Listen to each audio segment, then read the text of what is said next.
Hello and welcome back to Let's Play Gladiator. This time we're actually going to get into fighting some of the enemies of the castle. Solon is a useless opponent. All you got to do is keep your shield straight while he takes his first few shots, aim high, aim low, and he's just going to run right into your sword. Now Solon is one of the enemies that you'll fight multiple times. Second time up, he hasn't learned anything. He takes the exact same pattern and dies just as quickly. His third time, he's learned just a little bit. He starts out swinging high this time. But he's not any better off because he just eventually dies the same way. Now it's time to face the second named enemy of the game, Irene. I want to demonstrate a few things with her. The first thing I'm going to show you is what happens when you make a mistake and let her get your chest plate. She's going to stop and laugh because that's her favorite place to hit you. If you're missing that plate or your codpiece, your briefs, then you want to use the first method that I'm going to demonstrate to combat her. Now, when she is doing that laugh, that is an opportunity to sneak in and kill her, but she doesn't do it for very long, so you've got to be really careful. What I actually prefer to do in this case is keep my shield and sword both low. She'll obediently swing low almost constantly, allowing you to stay pretty much safe. But you see, I'm only hitting her sword about once every time she swings it. Since I'm not missing those dangerous plates, I prefer a second method, which is to keep my shield high and swing my sword straight. Just like the other pattern, she'll almost constantly swing straight. As long as you keep the button pressure up and don't let her get through your guard, you'll hit her sword multiple times every time she swings it. Like you'll see 2 or maybe even 3 hits when I get really lucky. And you'll get her shield broke down, and eventually here her sword will break off, and that'll give me the opportunity to earn some more points by stripping off her armor. I always break Irene's sword off. She's a slightly more dangerous opponent than Solon, but not too bad because her patterns are predictable and she tends to swing toward your shield. Now I've got her helpless. Her sword just swings at me, the broken off piece, hitting me in the neck and doing nothing. So take a shot, take her helmet, and you want to go straight to get her chest plate when she's leaning in. And you can actually strip at both levels down to a bikini. Now take a shot low, get a leg plate. Her briefs are the hardest thing to get because you swing straight to hit her chest plate. You also swing straight to hit her briefs. You have to do that when she's leaned back and when her shield is straight, otherwise you won't get her down. Now I want to back off and get another leg plate. That's probably about all I'm going to get. Now she has 2 death animations. The way I've always found to pretty much guarantee the first is to stab her straight, and she usually falls to her knees, but this time she fell straight down into her other death animation, which is laying on the ground. In either one of them, you'll be able to pick up her sword, and it gives you bonus points even though it doesn't increment your counter for the red sword. But you still want it for those bonus points for the extra men. You bend down and pick it up the exact same way you do the swords in the chance stages, just like that.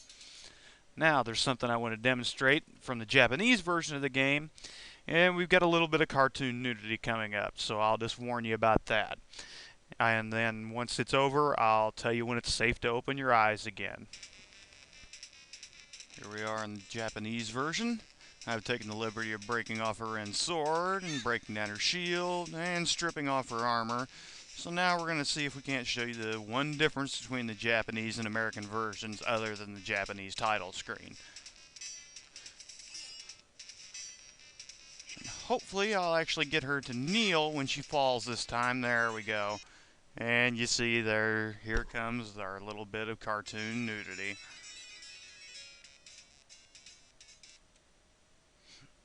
That's all there is to it. So here in just a second, we should be safe for you to open your eyes. Give it about a count of 2. Now, before I demonstrate the full chance stage between Irene and the next Guardian, I'm going to show you something special here. You've got to charge forward. You can see I was trying to watch my pause key and got the crap beat out of me and lost a bunch of armor, but you've got to charge forward on the screen because right before the crystal ball in this chance stage, there's a couple of special bonuses that most people don't get. So charge forward and shoot high, and there's 2 throwing stars that'll come out, and those are worth 2,000 points each. Then hit the crystal ball. If you hit the crystal ball before they hit the ground, you don't get the bonus points. Right after the crystal ball, there's 3 more of them. That's a lot of bonus points you can miss. Now for a full run of the second chance stage. I'm going to probably be a little bit quiet because I keep messing this up when I'm trying to yap while doing it. These bats are worth points, so any of them that are in reach, try to hit them. Now there aren't enough swords that get thrown at you in this stage to get the red sword unless you die in the middle of it, which obviously I don't recommend.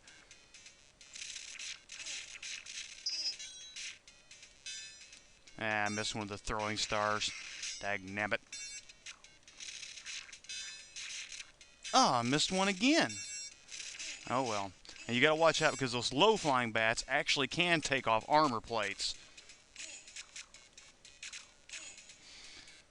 But here we come up to the last guardian of the first stage, the fire demon. He has no armor, so his only protection is his shield. He's also your first projectile firing enemy. So he can be a little bit of a change-up and difficult to deal with. I'm actually not fighting him with my best strategy here, just kind of giving you a chance to demonstrate him. There was my extra man. I wouldn't have gotten that at this point if I was playing by my normal strategy. So what, he'll tend to freeze up a lot and just not do anything if you're not doing anything. What I want to try to do here is demonstrate something that happens every once in a while.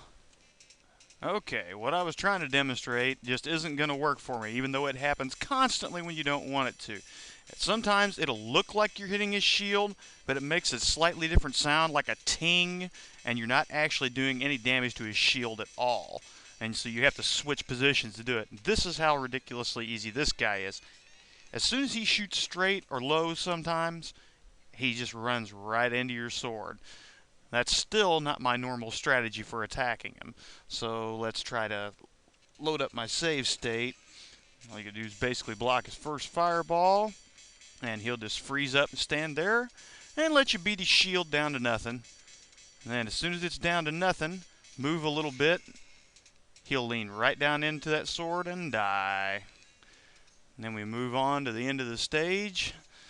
And you can try to get your electric shield up if you want. It's kind of hard to do. Get bonus points if you're not missing any armor. You get all of them. Otherwise, you lose points. And then the gladiator prances up the stairs. How cute. And that brings us up to stage 2. I need to make a little correction here. I was saying that you could get the red sword if you died in that last chance stage, but I was thinking of this one. Some of the conditions that you can do to get the red sword in this one. But I'm actually not going to demonstrate this stage completely because I'm running on low on time. So this is Darknishid signing off until next time for Let's Play Gladiator.